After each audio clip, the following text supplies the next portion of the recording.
Bismillahirrahmanirrahim. Assalamualaikum warahmatullahi wabarakatuh. Alhamdulillahirabbil alamin. Allahumma salli ala sayyidina Muhammadin wa ala alihi wa ashabihi ajma'in wa man tattabi'ahu bi ihsanin ila yaumiddin. Amma ba'du. Orang tua kami yang kami muliakan, Bapak RW, Bapak RT, Ketua Pengurus Masjid, Imam Masjid yang kami hormati, seluruh tamu-tamu Allah, saudara-saudara seiman seakidah sidang jamaah maghrib yang berbahagia, mudah-mudahan Allah subhanahu wa ta'ala menghadirkan kemuliaan dan kebahagiaan kepada kita dunia wal akhirah, zahir dan batin, amin ya rabbal alamin. Ibu dan bapak rahimakumullah serta sahabat Abi dimanapun berada, hari ini kita akan kembali melanjutkan kajian kita. Khusus malam ini kita akan membahas tentang pentingnya pelaksanaan ibadah kurban. InsyaAllah hanya tinggal hitungan hari ke depan, ibu dan bapak rahimakumullah, pelaksanaan ibadah kurban akan kita laksanakan. Bagi yang sudah berkurban, mudah-mudahan Allah terima amal ibadahnya. Bagi yang hari ini belum mendaftar menjadi peserta kurban, insyaallah dimudahkan Allah rezekinya, dibukakan insyaallah pintu hatinya, dan dimudahkan untuk mendaftar seperti yang sudah mendaftarkan. Amin ya rabbal alamin. Ayah bunda, bapak ibu yang kami hormati, pertama kita awali apa itu kurban. Kurban itu Bapak Ibu rahimakumullah berasal dari kata qaruba yaqrabu kurbanan. Maknanya dua, satu dekat, dua hampir. Artinya orang yang mau berkurban berarti adalah orang yang mau berada sedekat mungkin dengan Allah Subhanahu wa taala. Yang kedua, orang yang mau berkurban berarti orang yang ingin berada sehampir mungkin dengan Allah Subhanahu wa taala. Kalau kita dekat dengan Allah, maka Allah lebih ingin dekat dengan kita. Kalau kita ingin hampir dengan Allah, maka Allah lebih ingin hampir kepada kita. Kalaulah kita sudah mendekat kepada Allah, kita sudah menghampiri Allah, dan Allah pun semakin ingin dekat, semakin ingin hampir kepada kita. Jangankan dekat dengan Allah, dekat dengan manusia saja dalam hidup ini banyak manfaatnya, ibu dan bapak yang berbahagia. Contoh, dekat dengan wali kota banyak gunanya, dekat dengan gubernur banyak gunanya, dekat dengan presiden tentu ada manfaatnya. Ini yang kita dekati siapa? Bukan presiden, bukan gubernur, bukan wali kota, tapi Rabbus samawati wal ard, yang menciptakan langit, bumi beserta seluruh isinya. Ia yang kita dekati, yang menghadirkan sesuatu yang ada dari yang tiada, yang menghadirkan sesuatu yang mungkin dari tak mungkin. Innama amruhu idza arada syai'an ay yaqula lahu kun fayakun. Kalau jadi kata dia, maka jadilah segala-galanya. Mudah-mudahan dengan dekat ini makin Allah tambah nikmat kita.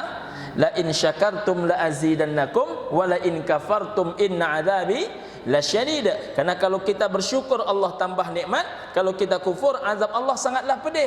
Dengan dekat ini insyaallah Allah hadirkan keberkahan ke dalam kehidupan kita, harta benda kita. Amin ya Allah ya rabbal alamin. Secara istilah Bapak Ibu rahimakumullah, kurban itu menyangkut tiga hal. Kurban adalah menyembelih hewan ternak yang disyariatkan pada waktu yang ditetapkan dengan tujuan mendekatkan diri kepada Allah. Kalau disebut menyembelih hewan ternak yang disyariatkan, maknanya hewannya ditentukan, bolehnya hanya tiga jenis saja. Pertama, jenisnya kibas, boleh kambing, boleh domba atau biri-biri. Yang kedua, jenisnya lembu, boleh kerbau, boleh sapi. Yang ketiga adalah onta. Bolehkah menggantinya dengan ayam dua kandang? Tak boleh. Tak boleh. Artinya hewan ternaknya disyariatkan. Yang kedua, waktunya ditetapkan. Waktunya kapan? Pada hari raya kurban 10 Dzulhijjah, pada saat salat Idul Adha dilaksanakan, Setelah selesai Id salatnya, maka saat itulah kita baru boleh untuk melaksanakan penyembelihan hewan kurban. Lalu ditambah dengan ayyamut tasyrik, 3 hari pada hari tasyrik. Kapan itu? 11, 12 dan tanggal 13 Zulhijjah. Ustaz kemarin ceramah di beberapa tempat perkantoran, contoh di Kejati dan di PMD Provinsi Riau. Rupanya di sana juga sedang ada insyaallah pelaksanaan penyembelihan hewan kurban. Kapan mereka menyembelih? Hari Senin. Kalaulah raya insyaallah tepatnya pada hari Jumat tanggal 31 bulan Juli atau tanggal 10 Zulhijjah bertepatan dengan hari Jumat itu, maka berarti kalau penyembelihannya hari Senin tanggal berapa itu? Tanggal 13 Zulhijjah. Bolehkah menyembelih pada tanggal 13 Zulhijjah? Boleh. Ini yang disebut dengan ayyamut tasyrik, hari tasyrik. Ibu dan bapak rahimakumullah, jadi hewan ternaknya disyariatkan. Yang kedua, waktunya ditetapkan. Yang ketiga, tujuan. Apa tujuannya? Tujuannya adalah untuk mendekatkan diri kepada Allah Subhanahu wa ta'ala. Ibu dan bapak yang berbahagia, kata kunci kurban bukan terletak pada kata mampunya, tapi terletak kepada kata maunya. Bila ada kemauan, maka di situ pasti ada jalan. Tapi mampu pun orang itu untuk berkurban, tapi tak hadir kemauannya, banyak dalih untuk mengelakkan kemampuan. Maka ibu dan bapak rahimakumullah, datang ke rumah Nabi seorang anak muda membawa seekor kambingnya, lalu ia sampaikan kepada Nabi SAW, ya Rasul, di rumahku hanya ada seekor kambing. Kalau kambing ini aku kurbankan, maka habislah seluruh yang aku miliki. Kalau seandainya kurban ini tidak aku laksanakan, kambing ini tidak aku sembelih, aku khawatir jangan-jangan aku termasuk orang yang menjadi salah satu yang mendapatkan ancamanmu. Apa ancaman Nabi Muhammad SAW bagi orang yang sanggup berkurban tapi dia tidak melaksanakan kurban? Man wajada sa'atan, siapa yang diberikan kesanggupan, ada saatnya dia untuk bisa berkurban, falam yudhi, tapi dia tidak mau menyembelih hewan kurbannya, dia tidak mau melaksanakan ibadah kurbannya, diancam oleh Nabi SAW. Apa ancamannya? Fala yaqrabanna musallana, jangan kalian dekati tempat solat kami. Begitu marahnya Nabi Muhammad SAW sampai orang yang sanggup tapi tak melakukan, tak boleh mendekati tempat solat Nabi Muhammad SAW. Maka ibu dan bapak yang berbahagia, dibawanya lah kambing tadi. Aku kurbankan habis, tak aku kurbankan, aku rasanya cemas, jangan-jangan bahagian yang mendapatkan ancamanmu. Apa kata Nabi? Kalau begitu, sembelihlah kambingmu itu, jadikanlah sebagai hewan kurbanmu. Jadi kalau orang yang hanya punya seekor hewan di rumahnya disuruh berkurban, bagaimana dengan jamaah Masjid Nurul Hijrah ataupun sahabat Abi dimanapun berada yang mendengarkan tausiah ini? Jika kita punya NMAX tapi tak berkurban, bagaimana jika ibu-ibu gelang punya, cincin punya tapi tak berkurban? Nah, maka saya himbau ibu-ibu 2-3 hari ini tengok-tengoklah cincin itu dulu. 2-3 hari ini tengok-tengoklah cincin dulu, tengok-tengoklah gelang itu dulu, habis itu mainkanlah sudah. Betul, kalau Allah yang memerintahkan sesuatu ibu bapak, maka baiknya Allah yang menjamin, buruknya Allah yang menghindarkan. Jangan ragu. Kita punya segala-gala ini kan juga asalnya dari siapa? Allah. Jangan ragu. Paling hebat bertukar jerih payah, bahkan berdagang, yang paling hebat itu bukan dengan manusia. Dengan siapa? Dengan Allah Subhanahu wa ta'ala. Kita titipkan harta kita berapa Pak Haji? 2 juta? 3 350 bagi Allah, insyaallah. Bal yazdad, ditambah. Ada yang ditambah oleh Allah jumlahnya, ada yang ditambah oleh Allah kebersihannya, ada yang ditambah oleh Allah tumbuh pada tempat-tempat yang lain, ada yang ditambah oleh Allah apa? Dihadirkan kebaikan dalam setiap usahanya. Bahkan kalau Allah berkehendak, min haitsu la yahtasib, dari sisi manapun bisa Allah ganti. Kadang Pak, harta 2.350.000 kita berikan kepada Allah, memang tak diganti sebanyak itu. Tapi bagaimana? Anaknya saleh, rumah tangganya baik. Tapi kalau Allah berkehendak, dari sisi manapun hartanya bertambah, rumah tangganya baik, insya Allah anaknya saleh salehah. Kalau Allah yang dititip sesuatu, tidak pernah Allah memberikan kurang. Jangankan kurang, tak pernah Allah memberikan sama. Yang ada itu pasti lebih baik, lebih banyak, dan lebih segala-galanya. Mudah-mudahan yang sudah menitipkan harta untuk ibadah kurban, Allah lebihkan segala-galanya. Amin ya rabbal alamin. Ibu dan bapak yang kami hormati, kemudian Allah subhanahu wa ta'ala memerintahkan, Bismillahirrahmanirrahim, Inna a'tayna kal kausar.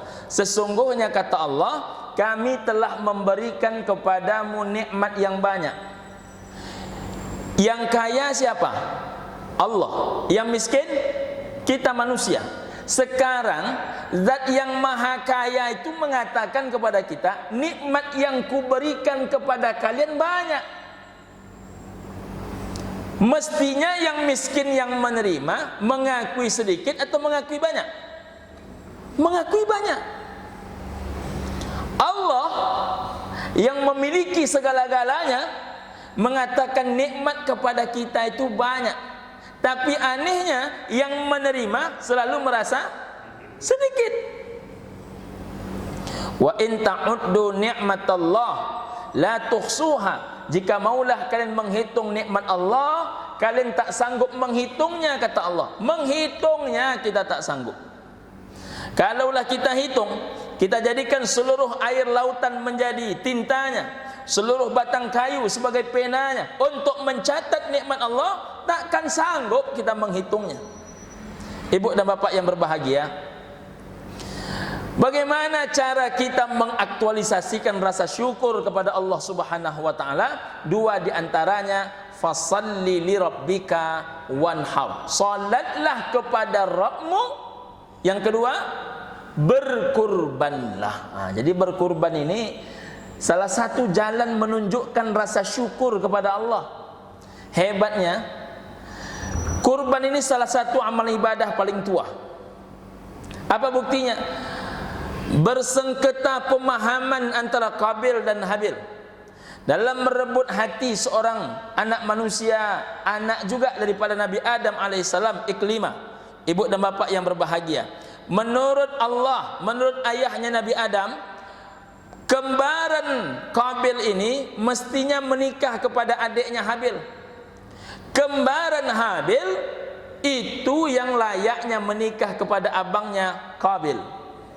Tapi perempuan ini cantik, tak bersedia Qabil menyerahkannya kepada Habil. Apa yang terjadi? Solusi menyelesaikan masalah, maka dihadirkanlah oleh Allah Ta'ala perintah kurban. Jadi kurban itu menambah masalah atau menjadi solusi masalah? Solusi. Jadi kalau kita ada masalah, obatnya kurban. Begitu Pak Haji. Kalau ada masalah, obatnya kurban. Bukan berarti ada masalah, datang kurban bertambah masalah. Tidak. Buktinya apa yang terjadi?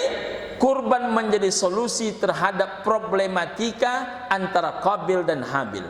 Ibu dan bapak rahimakumullah, bahkan kurban tidak hanya menjadi solusi, kurban tidak hanya menjadi wujud syukur kepada Allah Subhanahu wa taala, bahkan kurban juga, ibu dan bapak yang berbahagia, merupakan bentuk kecintaan yang paling tinggi kepada Sang Khalik, kepada Allah Subhanahu wa taala. Siapa yang membuktikan? Nabi Ibrahim alaihi salam. Saking cintanya Nabi Ibrahim dengan Allah, jangankan harta, jangankan dunia, anakku pun, kata Ibrahim, kalau Allah yang memerintahkan akan sanggup aku kurbankan. Apa yang terjadi? Bukan mudah bagi Ibrahim. Digoda oleh iblis, dilempari iblis, maka sekarang menjadi tempat yang disebut dengan Jamratul Ula, tempat melontar yang pertama. Begitu juga dengan Hajar, digoda oleh iblis, kenapa engkau mau anakmu dikurbankan? Dilempar pula menjadi Jamratul Wusta. Begitu juga dengan Ismail alaihissalam, orang yang akan disembelih. Tapi kemudian Ismail pun melempari iblis, yang tempat melempar itu disebut dengan Jamratul Aqabah. Ibu dan bapak yang berbahagia, saking cintanya kepada Allah Subhanahu wa taala, bahkan Ibrahim sanggup menyembelih anak kandungnya. Hajar sanggup memberikan ridha ketika suaminya akan menyembelih anak kandungnya kalau memang itu perintah Allah. Bahkan Ismail alaihissalam rela dirinya disembelih kalau memang itu adalah perintah Allah Subhanahu wa taala. Kalau anak kita lah agak-agaknya, wahai anakku, ayah mendapatkan mimpi, kata kita. Ini misal ini, 3 kali sudah mimpi ayah itu datang.